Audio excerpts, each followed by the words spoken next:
সেজদায় আমরা যত ছোট হই এর চেয়ে ছোট আর হওয়া যায় না। সেজদায় আমরা যতটা বিনয়ী হই একটা মানুষ এর চেয়ে বিনয়ী আর হতে পারে না। এই তো নামাজ শুরু করলাম, আল্লাহু আকবার, এরপর রুকুতে জাস্ট বো ডাউন আর হেড, মাথা একটু ঝুঁকালাম, আর সেজদায় একেবারে মাথাটারে মাটিতে মিলিয়ে দিলাম।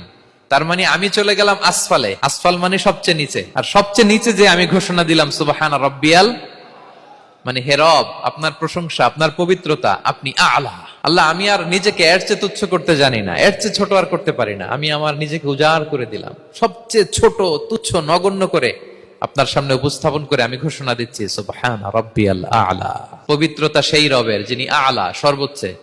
সুবহানাল্লাহ পড়েন। তাহলে সিগনিফিকেন্সটা বুঝতে পারছেন কেন বিষ্ণু ইসলাম এটা পড়তেন সুবহান রাব্বিয়াল আলা?